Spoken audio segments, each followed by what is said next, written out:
Welcome to the show with no interference. Get all your NFL needs made by fans for the fans.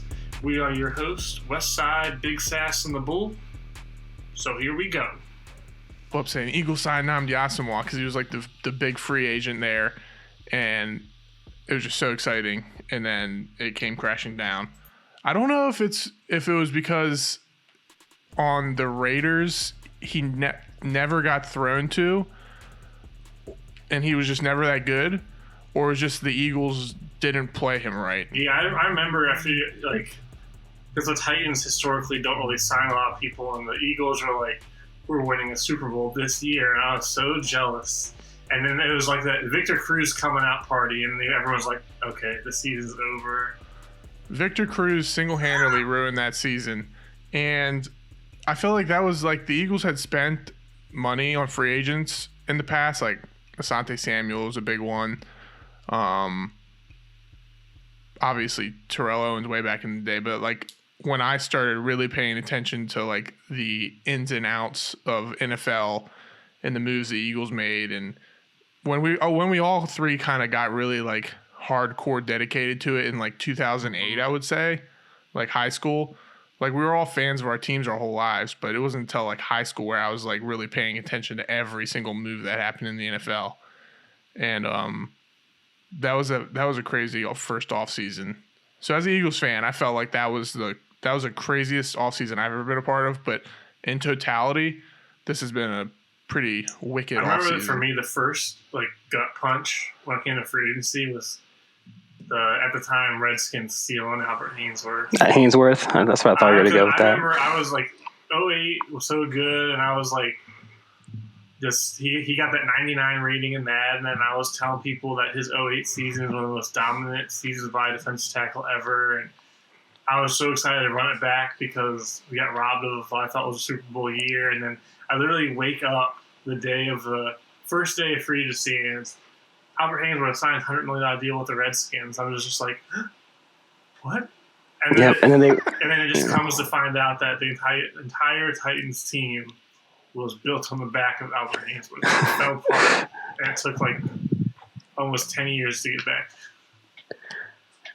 RJ can talk about it in a second because he's a Washington fan, but that's got to be one of the all-time like actual like great player. It wasn't like he was like a good player surrounded by great players. Like he was like the anchor of that defense. I blame Shanahan though. Yeah, that was 100%. Yeah, 100%. They made him into a nose tackle to eat up blocks instead of rushing the passer. And we were a 3-4 at the time though, so I mean, it is what it is. It was our system. But yeah, and then I'll never forget where he just fell down and just never got back up. He still it was against the Eagles. Yeah, he still shamed Jay Cutler on that goal line QB sneak or whatever, where he just uppercutted the ball out Jay Cutler. Oh yeah. But and then D'Angelo Hall, 4 interceptions against Jay Cutler. Oh well. Those are great days. But let's get back to the 2022 offseason, the free agency fiesta, as I have dubbed it. So, diving into some of these moves, I guess we'll start with one of the first ones. Not really a move, but just Aaron Rodgers re-signing up with the Packers. Personally, I thought he was going to leave. But then I guess the Packers were like, hey, we'll give you $50 million a year. Walk away from that, buddy. And Rodgers was like, okay. Make an offer you can't refuse. So. Yeah. I found an article today, and I don't know what it's from Bro Bible, so take it with a grain of salt if you want. But he said that there was 2 players wherever he went this offseason he wanted to play with. And it was Davante Adams and Marquez Valdes-Scantling. That's like this is a BS article. The second. Well, I mean, Davante Adams is, I guess, 100%. Well, whoever tweeted it, the report is JPA Football. So shout out to JPA. Or no, it was actually Tony Pollard. He's a pretty whatever. It doesn't matter. But he told people in confidence, which I don't think Aaron Rodgers has anyone in confidence because he like blocks everybody out. But the whole situation is weird because it sounded like he wanted to play with Davante Adams from what he said. but then he signs that huge contract, and I think we all thought right when we saw that contract, like, how are they going to be able to sign anybody, let alone Davante Adams? And now I think there's the reports coming out that Davante Adams wanted to get traded to. He made the Packers aware he wanted to get traded to the Raiders before they tagged him. So the whole thing's just weird to me. Very weird. And why would Aaron Rodgers want to re-sign? He has nobody to throw to. Is it just the money? Nobody to throw to now. There was all those stories that Drew Brees had money issues because of bad investments. Maybe Rodgers is the same way. He's made all these millions, but he's really not strapped for cash. So he's like, he looks like a hobo. So one thing that I'll give the Packers is they do have a solid O-line, and they have 2 legit running backs, and they're in a weaker division, so they can become more of a power offense, and then draft.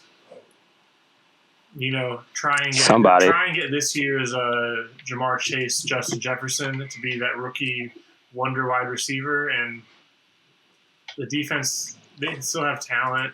I was looking forward to seeing Rodgers go into a team that just needed a quarterback to push him over the edge and see what he could do, and we're not going to get that. Yeah, I guess we'll see how great he really is. See if he can be like Tom Brady, throwing to nobodies and making them look good. Randall Cobb's going to break the all-time catch record in the season with 300 targets. Yeah, I literally just saw his kick return highlight at his first game of his career the other day. I hadn't seen that in a while. When wasn't it John Kuhn picked him up and he helped him up. He did a little spinny flip, and year after they won the Super Bowl. Opening day after the Super Bowl. Yeah, I remember that play. His rookie season. I just don't. Yeah, it doesn't make sense to me. We talked about it in one of our pre-pods. Well, I mentioned he doesn't seem like he cares about his teammates that much. And with the Packers, maybe they had no choice. And he always talked about he wanted to be more that was one of his main reasons for maybe not wanting to come back to the Green Bay, was because they didn't give him heads up, or he didn't have a lot of input with their offseason moves or in-season moves. And it's just weird to me. The only thing I can think of was, like Taylor said, we're going to back the Brink trucks up for you. And he was like, okay. Yeah. And, he does seem like he likes to not be bothered. So playing up in Wisconsin and Green Bay probably is nice that he can just do it his own thing. Go to the grocery store and not be bothered, or go see a movie and no one comes and snaps a picture in his face. I don't know. I was definitely surprised. I mean, the narrative he put out was that him and Davante Adams were ride or die until the day they die. And it is just not in the actions. I mean, of course, I'm sure they're still talking or something. I don't know how aware Davante was of the situation. But if he wanted to leave to go to Oakland anyway, then I don't know. Davante Adams said, "Psych, I'm with my boy, Derek Carr." Yeah. DC. Do you guys think as a team in general, and then the Packers in particular, that at this stage in his career, coming off an MVP season regardless, that it's a good move to sign a quarterback to that contract? Or would you maybe try to do, because he's under contract, they could have traded him. It's not like he was a free agent. I mean, people might be like, you can't. I guess the point is that you could say you can't trade a quarterback like that, because the name of the game is get a quarterback and you have a chance to win. But unless they add a receiver in the draft and they're a stud right off the bat, I just don't see how they're any better than they were last year with the arguably best receiver in the game, and he was 75%, if not more, of the passing offense. They're definitely worse than last year. I think they've gone from Super Bowl contender to now playoff contender. Yeah, I guess I got off track with what my question was, but do you think as a franchise in their situation, it would have been it's better to just keep that franchise quarterback, or would it be better to move on and try to start a rebuild process, maybe getting assets from him and a player like Davante Adams? The only reason I'll say in this scenario maybe it wasn't the best decision for the Packers is because with signing these extensions with all this money, they're thinking about the cap keep on increasing exponentially because $50 million is essentially a quarter of your cap for 2022. And with Rodgers, he could retire next year. It's like every year we were playing the retired game, so it's not going to work out as much. Like with Mahomes' deal, I don't think the Chiefs are ever going to be slaughtered with this cap.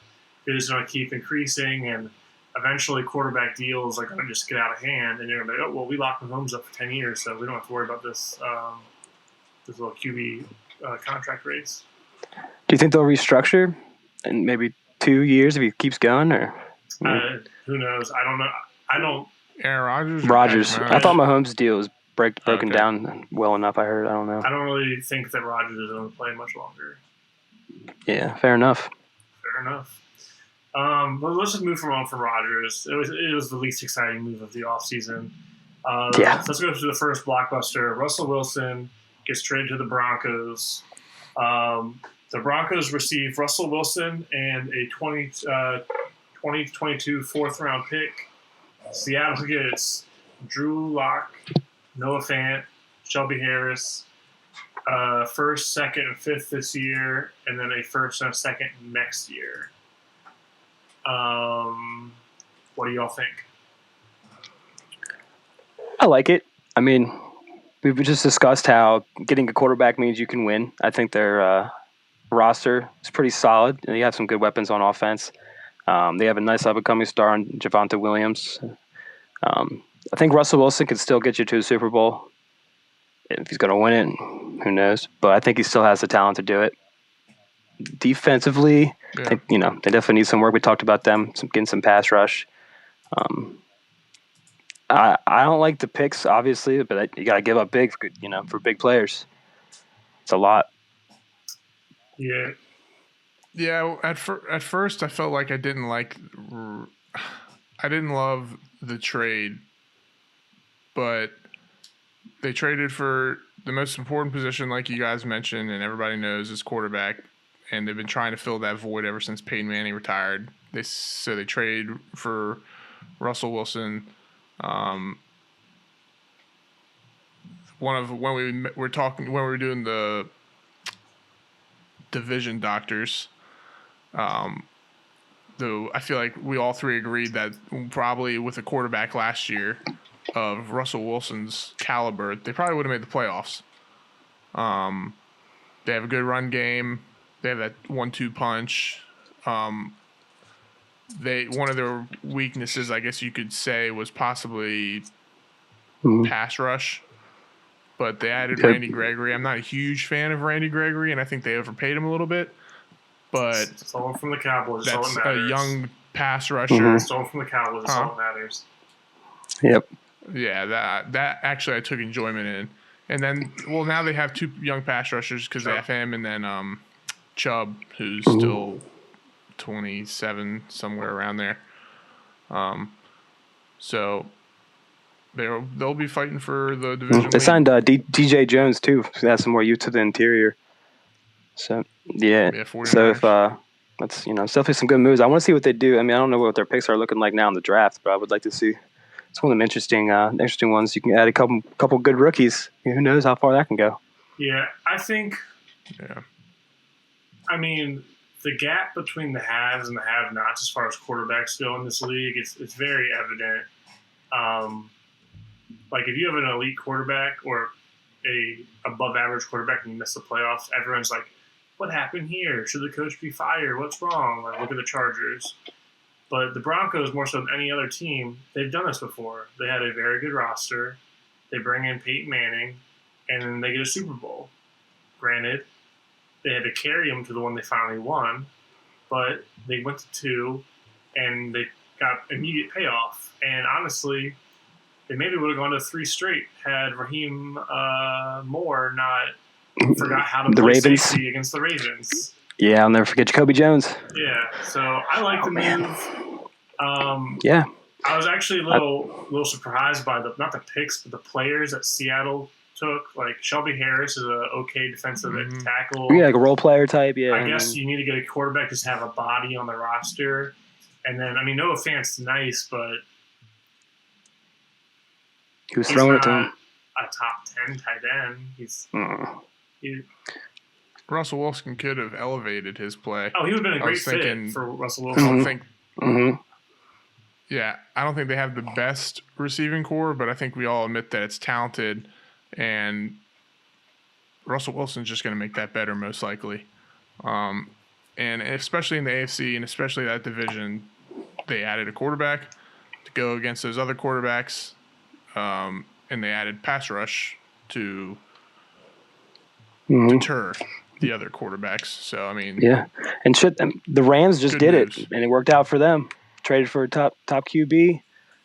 I think you would put, Russell Wilson at the time over Stafford just because he was on the Lions and, dealing with those pitiful seasons. But still, trading for a top arm talent definitely can work out. Yeah, I give the Broncos thumbs up. I mean, Russell Wilson's still got years ahead of him. They got to work out an extension for him. But they got young receiving core, young potential stud running back that can just eat up carries for them. The division they're in, of course, is a challenge, but Russell Wilson came from the NFC West, which was maybe arguably the same beast overall team talent-wise, not quarterback-wise, but he's used to that week-to-week competition. But we'll see. Maybe Seattle takes these picks and just makes a monster team. I really enjoy looking like years later and seeing what the team that got the picks were able to turn them into. So I think like in the Titans-Rams trade for when the Titans when the Titans traded up from Mariota. Oh no, I'm sorry. I'm sorry. I'm wrong. I'm completely wrong. It was the Rams-Redskins trade. When the Redskins that's what I was thinking too, because RG3. I was like, I wonder if he's talking about that trade. And fucking Jeff Fisher, same coach, I guess, decided to rub it in their face and send out all the captains they picked with those picks against us. But they weren't even that good though. That's what I was getting to. Yeah. They didn't get any like stars really. So I mean, and the Redskins, no offense, not to bring it up, I guess. No, I don't care about no offense because it's offensive. If RG3 Commanders, but at the time they were the Skins. If RG3 doesn't get injured, you go, oh, we stole it from the Rams because Michael Brockers, I think, was the best pick they got out of that trade with the. Brockers is a good. I mean, he's journeyman starter defensive tackle, but he's not a game breaker. It's not Aaron Donald. Played with him for a while though. Next to each other. Let's circle back to earlier with the Packers. They go ahead and after they sign Rodgers, kick Davante Adams to the Raiders. So again, bring us back to the AFC West. The Packers get a 2022 first, second round picks, and the Raiders get Davante Adams. Connect him with his best bud, Derek Carr, and immediately give him a 5-year, $141 million extension. We all know he's arguably the best receiver in the league, but how does this change things up for both teams?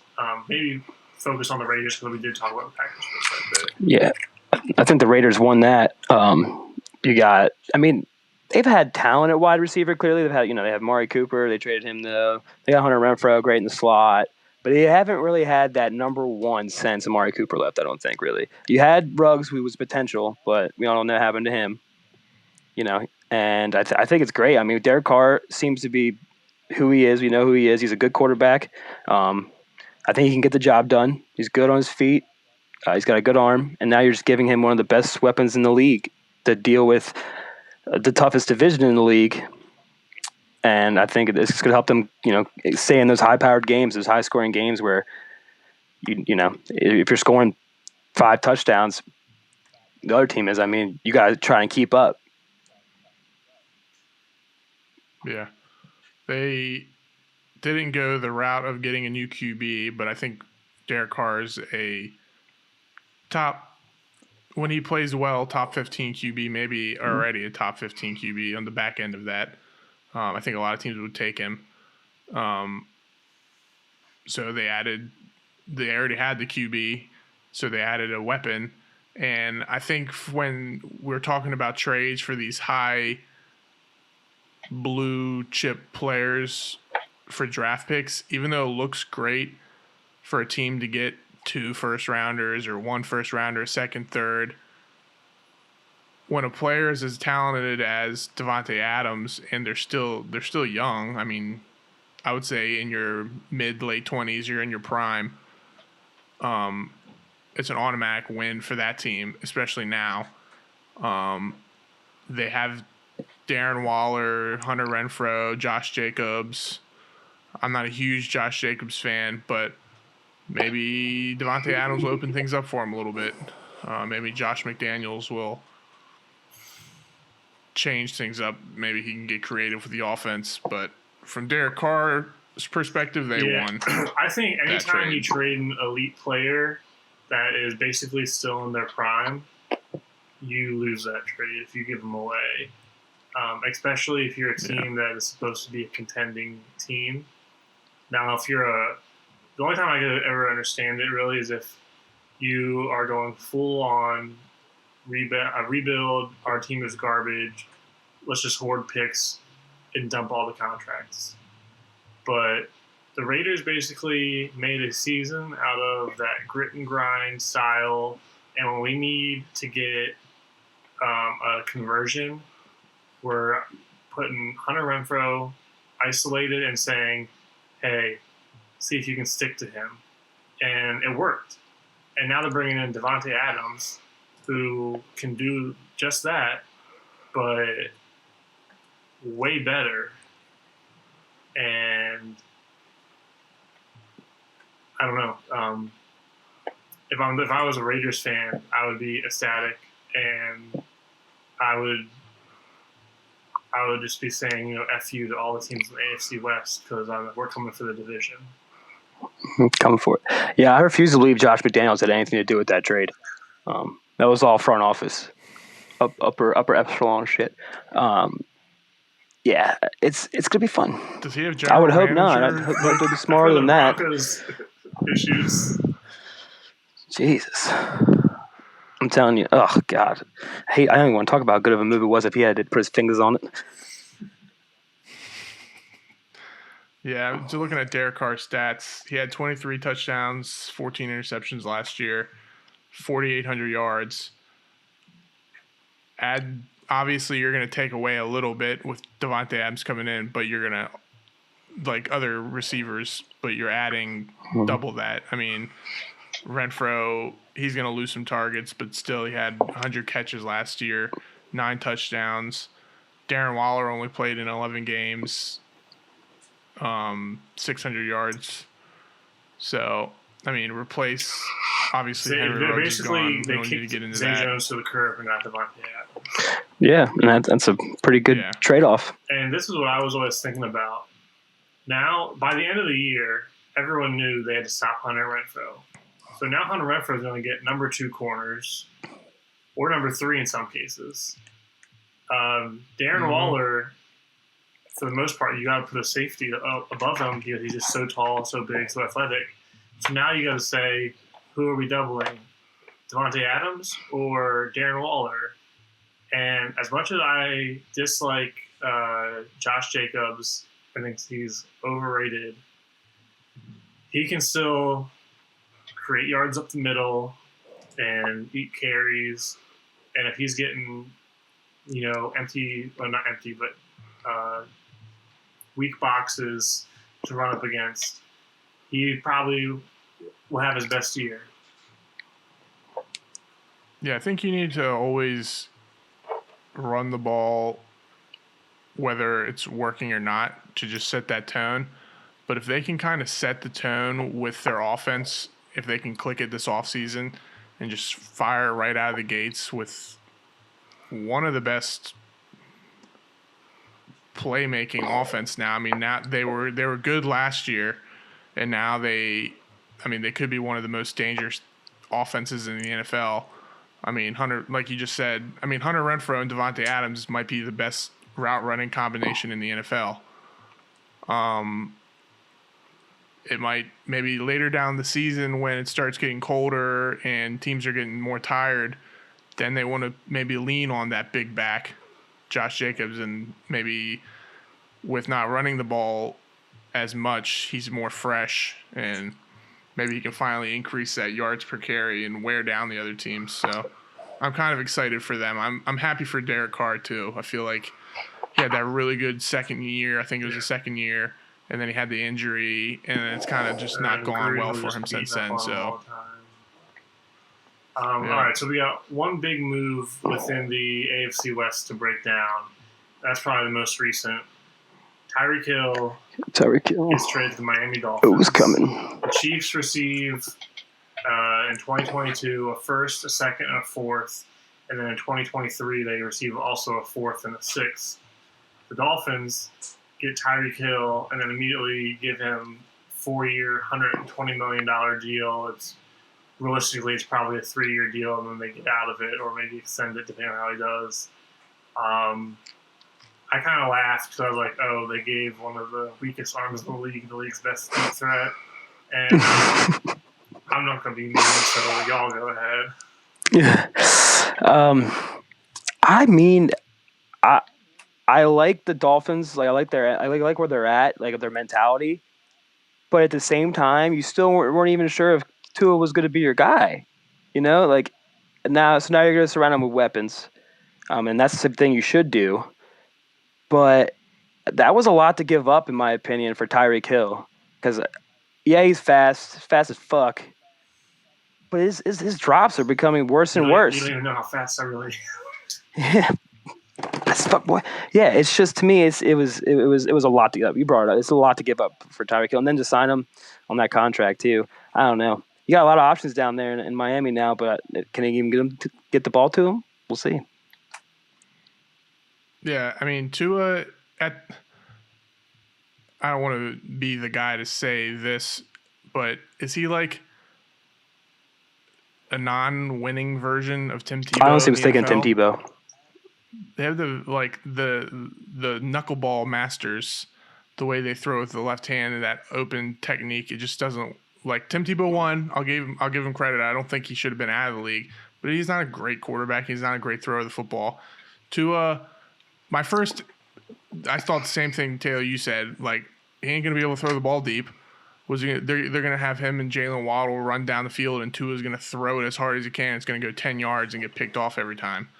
But I mean, maybe they'll do what they did with Jalen Waddle last year and have him run slants the whole time. And I mean, Tyreek Hill can bust off he did it for Patrick Mahomes all the time, the short intermediate routes, and takes it to the house, but also a ton of downfield explosive plays. Yeah, so I've been listening a lot about people talk about this trade, and I hear people make a lot of Alex Smith comparisons, and they're like, "Oh, look what Alex Smith was able to do to him," and they're comparing Tua and Alex Smith, and I don't think that's the best comparison. I think Alex Smith definitely was more mobile, had a better, not a great arm, but a better arm than Tua.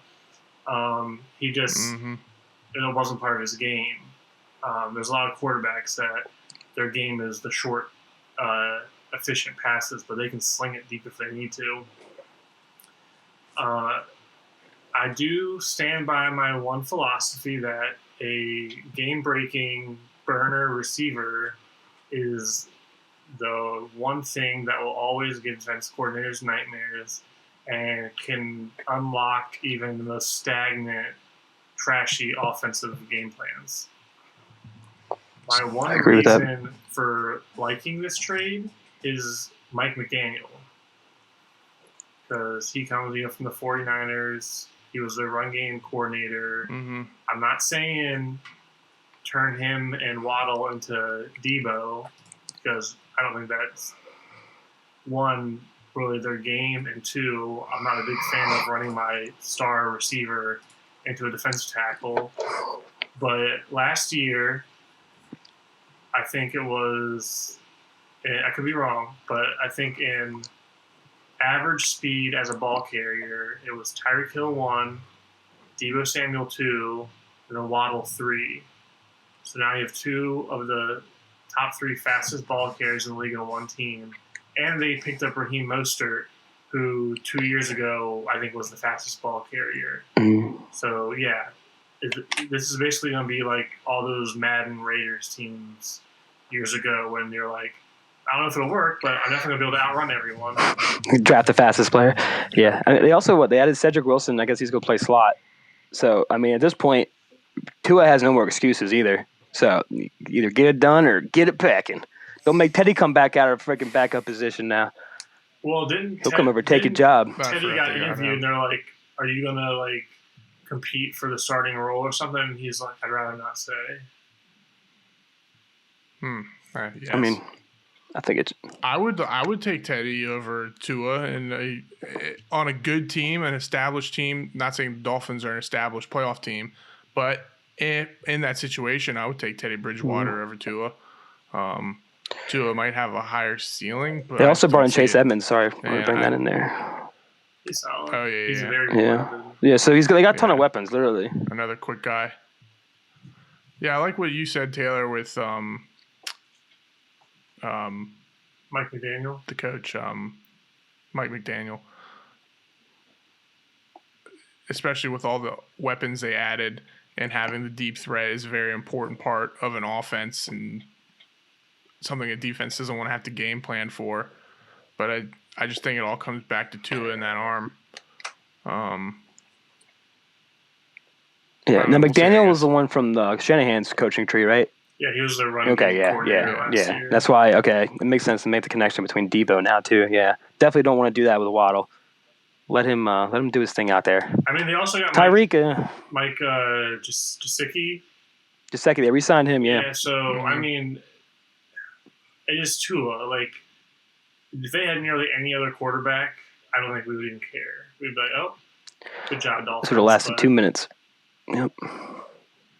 Yeah, I was going to say they have a pretty nice little wide receiver trio there, but it sounds like they might Devontae Parker might be on the trade block now. Yeah. And he's kind of injured a little bit. I don't know how much money he's making, but when year. he's healthy, it is nice to be able to be like, okay. Just throw it up. Yeah. And especially if you put Tyreek Hill on the other side, you can nearly guarantee you're going to get Devontae Parker in a one-on-one. Yeah. You said it perfectly earlier. It spreads that offense. I mean, you can, like you said, it makes the most bland. I think you said it great. It makes the most bland offenses like something.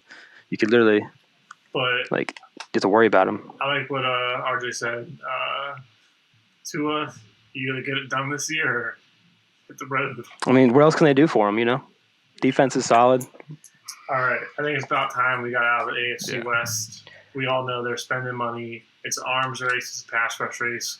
Who will come out? They're going to be one champion. We'll see what happens.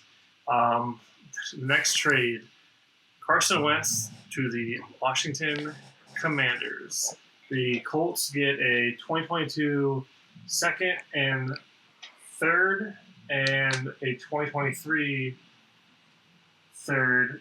And then the Commanders get Carson Wentz and a 2022 second. Yeah. So I actually liked it. I was surprised because I didn't really hear a lot of talk from Washington being connected to Carson Wentz.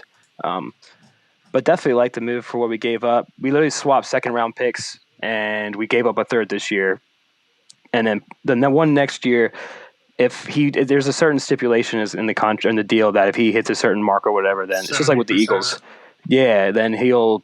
No, though that third might turn into a second next year too. But again, I don't think we gave up too much. We still have plenty of picks in the draft. It doesn't really change our draft strategy, Washington's draft strategy, I should say. The worst part about it, obviously, is the contract. For me, especially him not playing a snap for us yet, to pay him $28 million or whatever his bonus was. Like, I can't remember what it was. That's a lot. But you're going to have to pay that much. I mean, you'd be paying more for somebody like Russell Wilson, Patrick Mahomes, even Lamar Jackson. You'd be paying way much more. So I'm down as a fan of this team in particular to give him the reins, see what he can do. Sure. Yeah, I think if he as an Eagles fan opposing your Commanders, it's not a move that like I'm like, oh shit, I don't want to go up against that team this year. But at the same time, I think it's a sound move. I think if he can play within himself and not do too much, what you did for a lot of the year last year with the Colts, it's the same story with Carson Wentz. It's always been when he plays within the game and he's calm, he can throw touchdowns in the red zone, not throw a lot of picks. He had 8 fumbles last year, but that was the least he's had since he's came in the league. So it's a step in the right direction. If they can rely on other aspects of the game, like running the game and their defense playing well, and Carson Wentz can open it up to Terry McLaurin, they could come out on top of the division. Yeah, I don't want to go into it too much, but I don't hate the trade. I don't even hate what you're paying them because especially this year, all these quarterbacks are getting these fat contracts. Exactly. Compared to them. The draft has no real stud in it. Everyone's a project except for Sam Howell, who I'm UNC. big on. But yeah, I think, and the Colts, you know what? Let's just transition. The Colts get rid of Carson Wentz and they bring in Matt Ryan. I like the Matt Ryan move. I know we're not talking about it. I personally like it, but different. I mean, we're going to the Colts. Yeah, we're going to the Colts. Just forget Wentz. We're done with that. Now we're on the Matt Ryan. Yeah.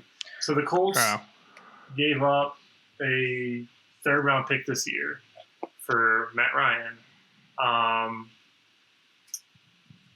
It's funny because this will be the Colts' 5th year in a row with a new opening day starter, and I know I'm a Titans fan, so be it. I know a lot of Colts fans are like, yeah, Matt Ryan, he's going to be exactly what Carson Wentz was supposed to be, but he won't let us down. I'm like, all right, we'll see. Yeah. I think, obviously, Matt Ryan's in the last leg of his career. And, he definitely found it last year. Around mid-season, he found his rhythm again, but he looked pretty bad in that first half of the season, I'm not going to lie to you. It's probably, the team as a whole just wasn't good. It is what it is, but I don't know. I don't have a lot of faith in Matt Ryan after that Super Bowl loss. Their O-line wasn't good. He's not mobile. He's an old school quarterback. It was the first year without Julio, even though obviously he was on the decline the last few years with injuries and stuff. They had no run game. The Mike Davis experiment was a fail. Patterson was good as a gadget player, having the best year of his career probably. But if you look at obviously had the MVP year the year they went to the Super Bowl. Then he had a down year in 2017. Then 2018, he had 35 touchdowns and 7 interceptions, 26-14, 26-11. I would take that. I think you guys would take that as Titans and Commander But when fans. you're working with nothing. If Jalen Hurts had that. Yeah, and then fair enough. And then last year was by far the worst team he's probably been on since the beginning of his career. And he went 20-12. It's not great, but I think with a team like the Colts who have an O-line, they have arguably the best running back in the league, still Derrick Henry, but statistically best running back in the league last year. They need some weapons on the outside, but I think if you can rely on a run game like they did, I think if they can do what they did last year, I think Matt Ryan would have won them those last 2 games that Carson Wentz lost them. I know it wasn't Carson Wentz alone, but they probably traded Carson Wentz because of those last 2 games. I don't think Matt Ryan would have done that. I think he would have won those games. He's a veteran. Yeah, he lost in the Super Bowl, but he's been in the playoffs a lot. So I personally like the move. Yeah, their game plan is not going to change. They're going to ride Jonathan Taylor behind that really good O-line. And then My only issue is Matt Ryan. He's getting a little older, but also they got Michael Pittman. They they brought back Mo Alley Cox. I just need to see what other weapons that they're going to have, so he has a chance to succeed, I guess. But I don't hate the the trade. I think it'll work. And again, the Colts only had to go up a third-round pick to get him, so why not? Yeah. Yeah, I'm just getting a lot of Phillip Rivers vibes. Like, he'll give him Phillip Rivers vibes. He'll get him to the playoffs maybe, but probably not going to go any further. We'll see. Yeah, not too much to talk about that. Short and sweet. Now we can kind of get to one of the more active teams. Cleveland Browns. They start out by trading for Amari Cooper. They send Dallas a 5th and a 6th this year for Amari Cooper, and they get a 6th in return. So he will essentially become their number 1 receiver because Odell was traded and Jarvis Landry may or may not be gone.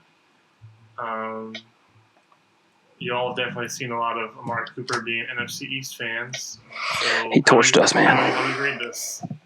I think it was a steal, and it was solely because Dallas fucked up their cap situation. The Browns got blessed with the number 1 wide receiver because Dallas couldn't, control their cap. He is making cap casualty. Yeah, he's making $20 million, and he has had injury issues, but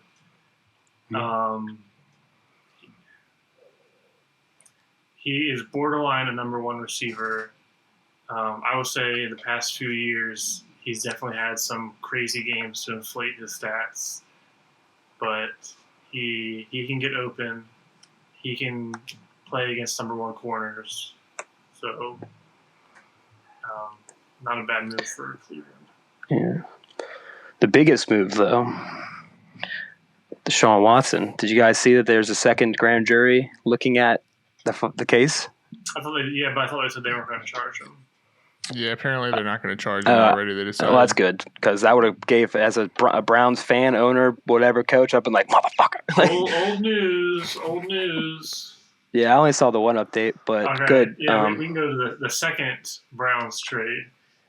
They give up in 2022 a 1st and a 4th. In 2023, a 1st and a 3rd. In 2024, a 1st and a 4th for Deshaun Watson and a 2024 6th-round pick. Hey, before all these issues came out, he was looking like a franchise borderline top 5 quarterback while playing for the trash, awful Bill O'Brien. So, barring this potential suspension that might come up, like we said with Russell Wilson, or like I said, if you can get an elite quarterback, get the elite quarterback. Yeah, a lot of teams are gunning for him, and they would have gave up a lot for him. I mean, can't really blame them. I remember Trevor said it last time. The Browns, they have a good team, but just because of their name, I could never imagine, trade me to the Browns. But, obviously not the same Browns of old. They've improved a lot on all sides of the ball. They got some weapons. They got some talent. I think they can easily take over that division. Pittsburgh is on the way out. The Bengals too. Yeah, I think they probably said this is what we're going to pay you, and we're going to guarantee it, even though I'm sure there's, year in, year out ways for them to get out of the contract. Just because you brought that up, I'm going to simplify it, but basically if he makes it past, once he makes it past, let's just say June 5th, the next year's salary becomes guaranteed. So basically, as long as he maintains being the team starter. So as long as he doesn't get arrested. Pretty much. Well, they basically, if they wanted to, they will eat a year of pay, but they can get away from the rest of it, essentially. if need Get what be. you're saying. Yeah. Obviously he's an upgrade over from the Browns' perspective. He's an upgrade from Baker Mayfield. I just don't like the Browns. Maybe they'll make the playoffs. Maybe they won't. We'll see. We know Deshaun Watson, like the talent he is. He's mobile. He can play. He has a big Fair. arm. He's a playmaker ever since his rookie year. Now he comes to the Browns with a elite O-line, which he's never had. He should have a really good run game to lean on. And I mean, Amari Cooper, Donovan Peoples-Jones, David Njoku, no joke. And then defense is solid. My issue, like you guys have said, is it's the Browns, and I'm not. After last year, I questioned Kevin Stefanski, how he handled Baker's injury, some of the play calling late in the season, how they handled their running backs at sometimes. And I also feel like the Browns, they're the laughing stock. Even now, after they've put together some decent years, we're still making fun of them. Baker Mayfield Baker Mayfield kind of broke that curse, took him to the playoffs, got him a playoff win, put up 2 very good seasons. Granted, they had some down years, and they were just like, throw him to the curb. We don't want you. Get out of here. Yeah, I don't like the way they did Baker, and honestly, I hope on his way out, he throws a curse on them and says, you'll pay for this for all of eternity, and until they make good to him, they're garbage. That's my 2 cents. Yeah, I'm with you. Yeah, that's fair. I mean, they're a cursed franchise, I guess. Quarterback graveyards galore. I don't know. I may have missed it if you just said this, but they might be even more cursed. Maybe Deshaun Watson, he's not getting charged, and what makes you? I mean, he still has the civil stuff happening, right? Not. Yeah, and then honestly, regardless of what happened, the NFL is going to look into it, and I mean, with the evidence that is there, I'm pretty sure the NFL could just pull one of their clauses for the better of the league or whatever it is, and say we're suspending you 8 games. I'm surprised they never put him on the exempt list, did they? I'm surprised they didn't put him on the exempt list and wait until the whole thing was finished. Like, Ben Roethlisberger got accused of whatever it was, sexual assault. Twice. But was he ever charged with anything? No. Or, it was never taken to court or anything, and he got suspended 4 games. Yeah. I mean, aren't there massage parlors in Cleveland? Yeah. I would close my doors down. I still don't know the details. It's such a weird fucking thing. I gotta know the details. There's just so many people that came forward. I'm not the guy that say you're just because 30 people or 100 people came out and said you did something that you're guilty. They could all be. It could go both ways, right? Yeah, it could go both ways. Yeah. Or he's really a douchebag and he's a deviant. Sexual, deviant. Eyes. Yeah, and he I'm not gonna lie. I always thought he had a swag to him. I was like, he loves football and he knows how to play. And now every time I see him, he's got that James Franco that look weird eye. After he got blown up in Spider-Man 3, and I'm like, ooh, yeah, I might have something weird going on. He ended up being a deviant too. But yeah, that was out of left field. Where he turns around and he winks at Peter. Mm-hmm. That's what Deshaun Watson's going to do every time he sees the owner. He's like, "Don't touch me, please. Deshaun, all the money, take it. Take all the money." You're staying clean, right? Yeah. He's like, "Where's your favorite massage parlor?" Him and Robert Kraft become best friends. I was going to say, why didn't the Patriots sign him? You see him and Robert Kraft walking around randomly at some back in Florida together or something. That's an odd duo. Oh my god. Okay. That's funny. Back on track. So the old title of this clip was Free Agency Fiesta. We broke down a lot of the bigger moves, a lot of the big trades, the stuff that people care about. Now we're going to go through each of our favorite and least favorite overall team off seasons so far. Sounds good. So I say we all take turns doing our favorite and after that we'll go to our least favorite. Anyone want to go first? Any volunteers? I'll start. So what I was saying, like, so when it comes to favorites, it's not necessarily the worst, and not maybe the worst moves, but at least for me personally, like, I think wait, we're doing favorite first, right? Yeah. Yeah. So my favorite's definitely the Chargers. Okay. I think they had a great signing of J.C. Jackson. They had to pay him, but whatever. They traded for Khalil Mack. They re-signed Mike Williams. They brought in Gerald Everett. And then Sebastian Joseph Day, too, actually, I just saw. They're already a good team. They have a young quarterback who's gotten better every year. He has the jitzpah, as we would say. They have weapons on offense, and now they have some pretty scary-looking defense. You still got Derwin James back there. You got Asante Samuel Jr. and J.C. Jackson now to lock it down.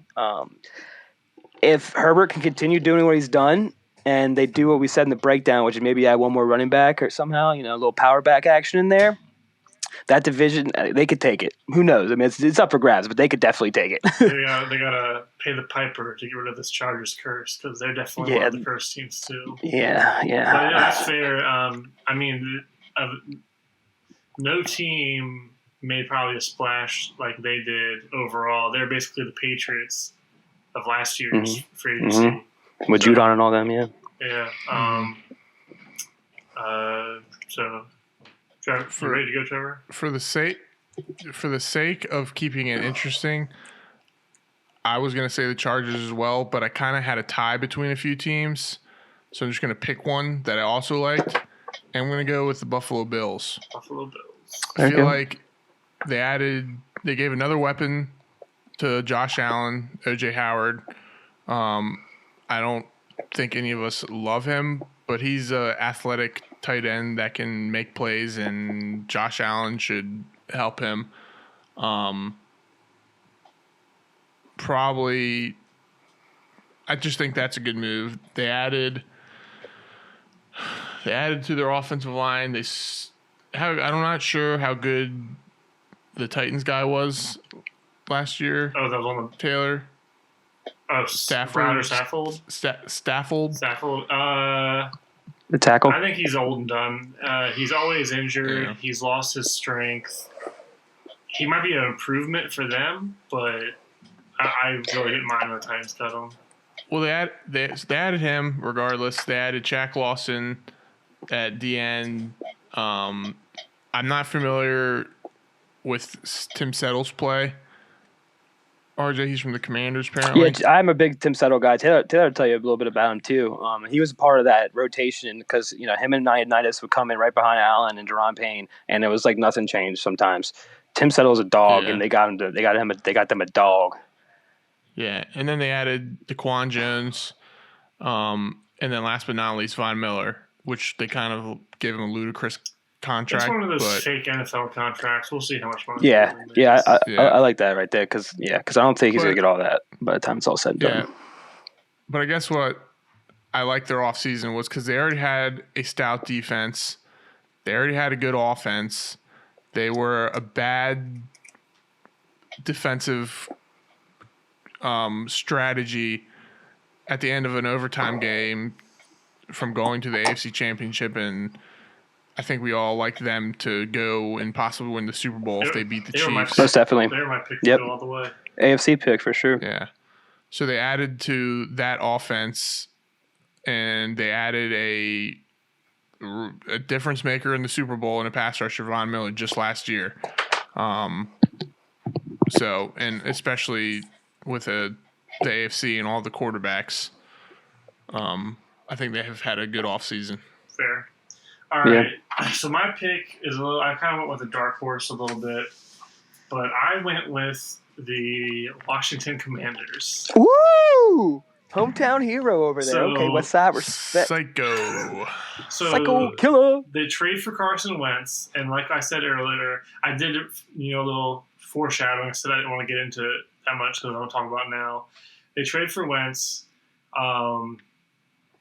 I don't think they gave away that much, and I'm not worried about the contract, honestly, with the cap going up.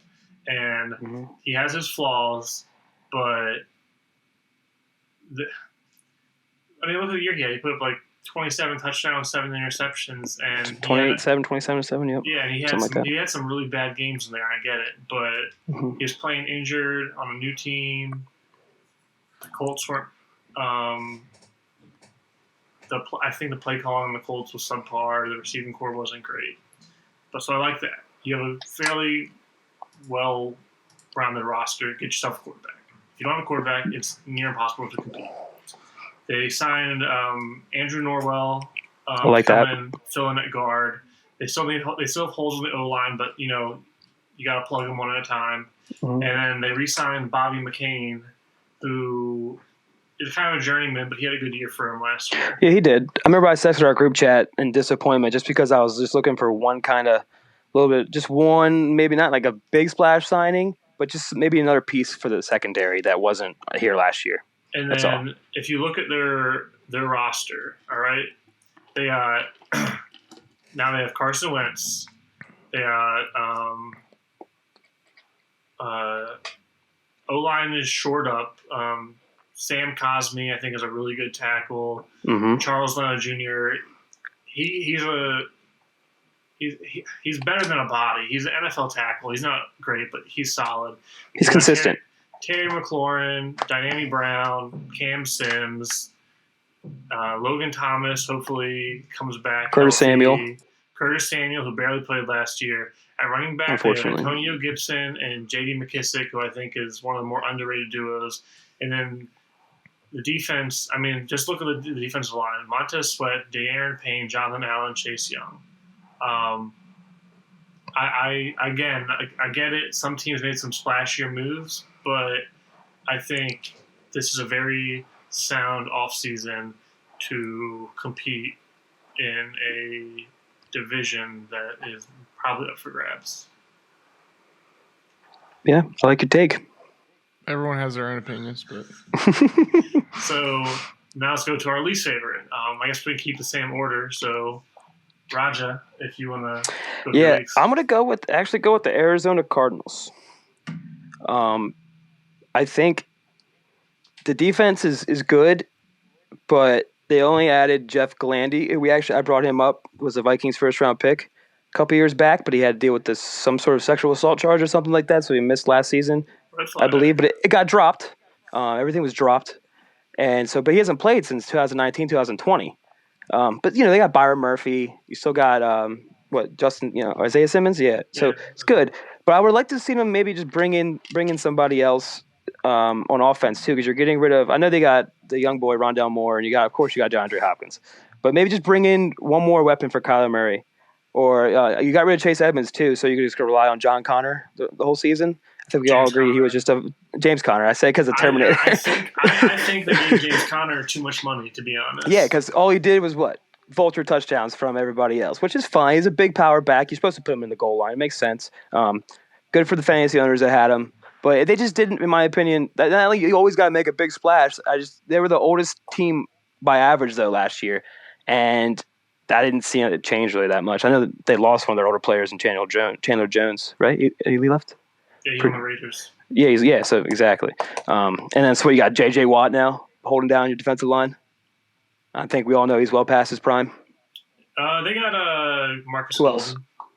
Golden, okay, cool. He was a Raven. I remember that. 44. Practice squad, pretty sure. Maybe not. Yeah.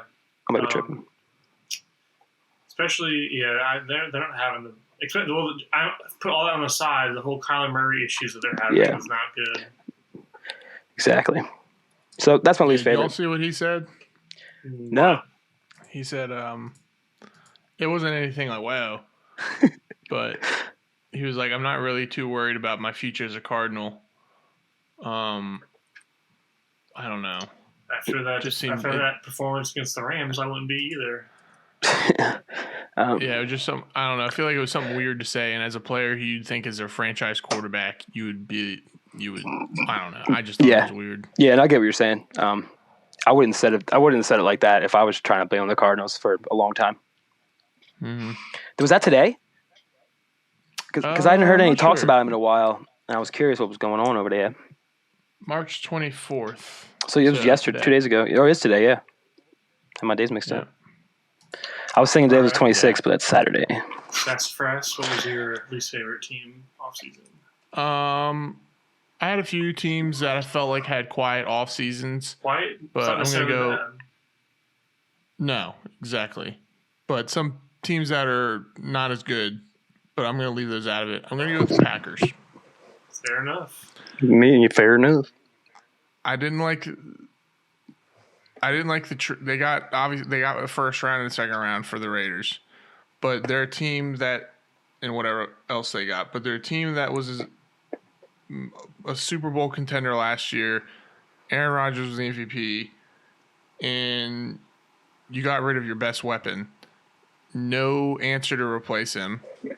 You re-sign Alan Lazard, which he's not bad, but he's not Davante Adams, and he's not even a poor man's Davante Adams.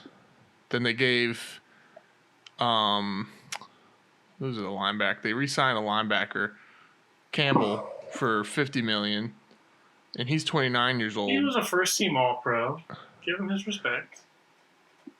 That's fine, but is he a linebacker that's gonna be playing at that level for into his 30s, which is next season? I don't know. The tape will tell. I just think they took, as a team who a lot of people saw as contenders and still think they're contenders. I don't. They took a step back, and it could have been avoided. Maybe it's Aaron Rodgers' fault too.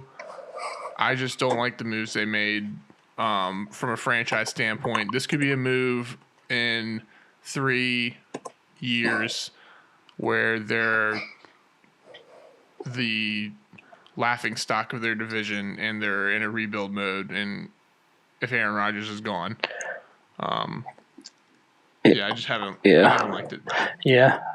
They couldn't sign anybody because of their cap situation. So they can only re-sign. They did re-sign some key players, but I get what you're saying 100%.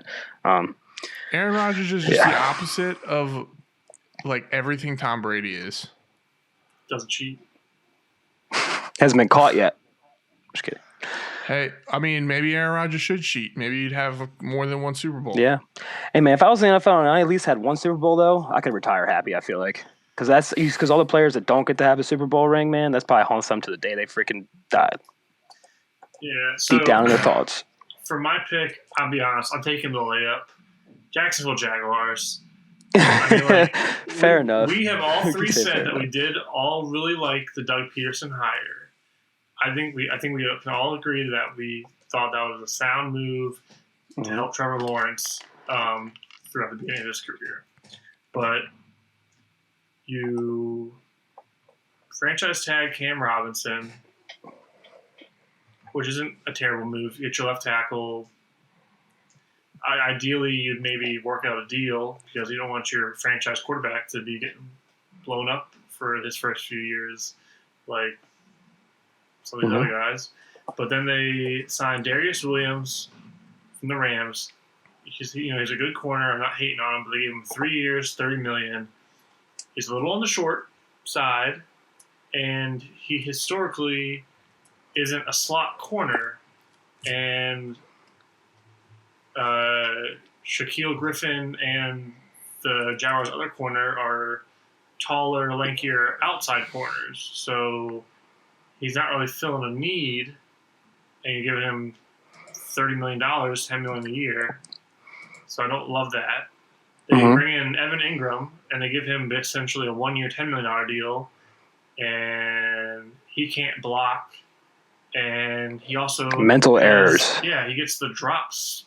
And the 1 year he went to the Pro Bowl, it was like the league felt bad that the Giants didn't have a Pro Bowler, so they just gave it to him. And then on top of that, they gave all this money to Zay Jones and Christian Kirk. Christian Kirk, they jacked up the whole receiver market, giving him 4 years, $72 million. He's never run for 1,000 yards. He's not like a big game guy. He was on a pass-heavy team who he was thrust into the number one role, and he didn't really elevate his game or anything. and now you're putting him on a receiving core with Zay Jones, Marvin Jones, Laviska Shenault, and I think he gets relegated to being a deep threat receiver who isn't that threatening because he's shown that if you can press him, he's not the most physical receiver in the league. So yeah, I agree with that. Listen, spend your money, but spend better. Yeah, they also brought in Brandon Sheriff, so we'll see how many games he plays this season. I was saying, he's very good, one of the best guards in the league. Oh, yeah. He's just old, and it's like what did the Washington get out of him last year? Like 5 games? Yeah, I think he's played 8. No, more than 8. Not that many though. In the last 2 seasons, I know that it wasn't. He hasn't played a full season in a while. And if he had, and if he was healthy, we would have signed him 2 years ago or a year ago. So there's that. Do you guys think that the Jaguars are going to win more games than they won last year? I do. How many more? I don't know, but I do think they will win more. I think Trevor Lawrence should hopefully be the guy everybody expects him to be, and he gets more. Urban Meyer's out. Urban Meyer. Exactly. Yeah, same page there. It was like they brought him in. They're like, you know what, dude? Those quotes. Oh man. Sorry, keep going. It's off topic, but did you see? Aaron Donald. They were playing Madden. He was like, "Who's this 99 fellow on the Rams?" Yeah, that's what I'm saying. And then he probably when they played the Rams, he apparently went to his coordinator and was like, "I heard 99 is really good. He's probably gonna give us some problems, so we should watch out for him." And the coordinator was like, "You don't know who Aaron Donald is?" Aaron Donald. Yeah, and I mean, listen, I don't like Trevor Lawrence. I won't divulge into it, but just from some videos from him in college, I was just like, I don't want him on my team. But if he, takes the next step, I think they'll be a competent team. I still think they're in the bottom third. They also they cut Miles Jack, who is a very solid linebacker. I would have kept some of that money around to sign him. Yeah, but it's been a crazy offseason. One of the more memorable ones in probably at least the last decade, if not longer. Yeah, 10 years, yeah. Not done yet. Technically, we still got 10 big names out there. At least. And we have the draft coming up. Any parting thoughts? I'm just going to quote Stephon Diggs from today on Twitter. I swear this is the craziest offseason I ever did see. Hey, ... after that. Yeah. A lot of teams making moves. You can tell which teams are making improvements and know where the league's heading.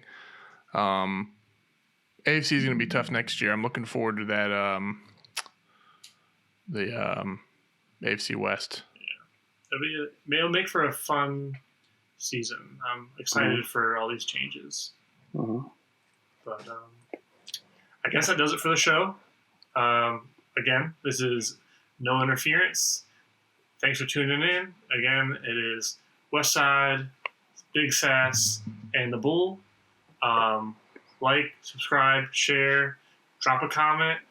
We'll try and get back to you. Follow us on Instagram and Twitter. We're going to be trying to be active on those platforms. And look out for our next episode. Should be coming out next Saturday. So, adios. Bye-bye. See ya.